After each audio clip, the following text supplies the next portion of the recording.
그런가 하면 청와대와 이재명 후보가 이 부동산세를 놓고 정면 충돌 양상을 보이고 있습니다. 이재명 기자, 어떤 내용이죠? 이재명 후보가 지난 12일 날 다주택자 양도세 중과를 한시적으로 1년간 유예해서 내년까지 다주택자들이 다주택을 해소할 수 있도록 오히려 양도세를 낮추겠다, 지금 이렇게 이제 얘기를 했던 거죠. 그런데 어제 이철이 청와대 정무수석이 국회를 찾아서 민주당 지도부에게 청와대의 정부의 명백한 반대 입장을 전달했다. 아, 그래요? 이렇게 지금 알려지고 있죠. 그렇게 되면 결국은 지금 청와대와 민주당 간의 어떤 당청 갈등이 실제로 표면 위로 부상하는 것 아니냐. 결국 그럼에도 불구하고 이제 이재명 후보의 입장이 의지가 강하기 때문에 결국은 뭐 충돌 가능성이 높다 이렇게 얘기하고 있는 거죠.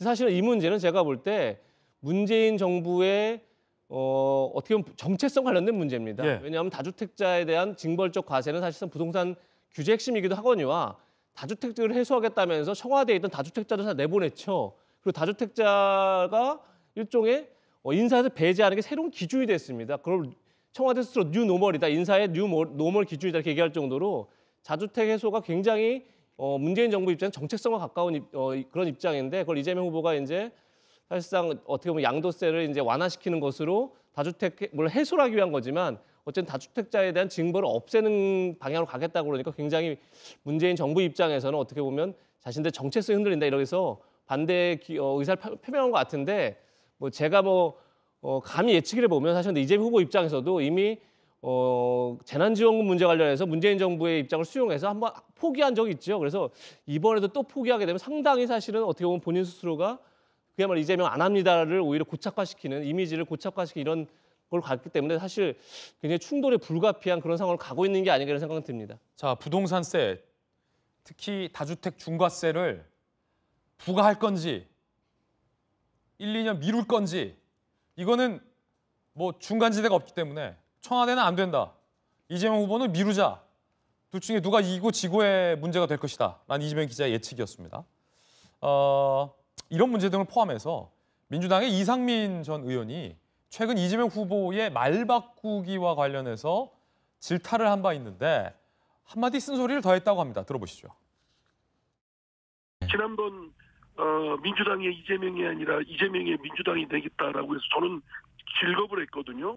이재명 후보는 이재명의 민주당이 아니고 민주당의 이재명 후보입니다. 그 당과 함께 당 속에서 의견이 조율되고 거기서 수렴되는 것에 대한 부분에 대해서 맞춰주기를 바랍니다.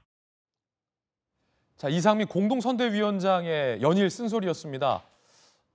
당이 조율한 것에 맞춰라, 후보가 튀지 마라, 전날에는 말 바꾸지 마라 라는 지적이었는데, 전용기 의원님, 이 지적에 대해서 어떻게 보십니까? 어떤 입장입니까?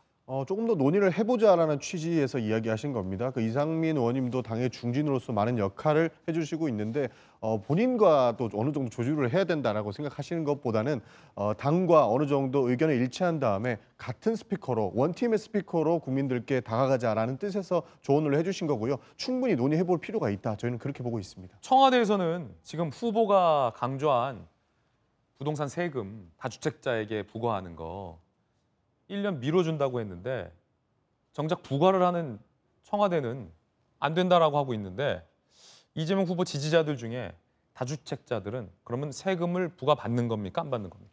지지자와 일반 국민들을 나누는 것은 조금 우려가 있다, 이런 말씀을 드리고 싶고요. 사실 청와대에서는 당연히 정책의 일관성을 이야기하기 위해서 그렇게 얘기할 수 있지만 이 부분도 충분히 논쟁거리가 될 만합니다. 이재명 후보 입장에서는 그 출마 선언과 동시에 민주당의 후보가 된 동시에 사실 공급을 예고를 했고 이것은 부동산 문제, 부동산 가격을 잡기 위한 사실상의 어떠한 방법 중에 하나죠. 이렇게 공급을 늘릴 테니 이런 공급 늘리는 것을 예고해놓고 양도세를 유예함으로써 많은 사람들이 시장에 부동산이 공급되고 자연스럽게 부동산 가격이 잡힐 수 있게끔 하는 필수 정책이기 때문에 충분히 청와대와 당과 정부가 논의를 할 필요가 있다, 저는 그렇게 보고 있습니다. 그렇군요. 충돌은 불가피해 보여요. 청와대에 계셨던 박장하 홍보실장님, 네. 이재명 후보 입장에서는 지난번에도 추가 전국민 지원금 관련해서 홍남기 경제부총리에게 사실상 승복패를 했잖아요. 그렇죠. 뭐 이기고 지고의 문제는 아닙니다만 정책을 접었단 말이에요. 그때부터 사실은 이재명 후보에게 이재명 후보가 억울하다라고 말하는 말바꾸기 꼬리표가 따라다녔는데 이번에도 또 문재인 청와대에게 뭐랄까 승복한다면은 물러설 수 없는 싸움 아닙니까 이건? 두 가지로 좀 나눠서 말씀을 드려야 되는데요. 그러니까 이재명 후보가 지금 뭐 종합 부동산세, 양도세 관련해서 입장을 바꾼 것에 대해서는 이재명 후보 스스로의 정체성이 무언지에 대해서 말씀을 해주셔야 되는 게 맞아요. 표만 되면은 다 입장을 바꾼다라고 하는 거는 최근에 있는 일련의 몇 건에 대해서 국민들이 이해 못하는 부분들이 있으니까. 그리고 이재명 지사가 당시 경기도지사 시절에 2주택 갖고 있는 사람들은 다 인사불이익 주겠다고 얘기 분명히 했거든요.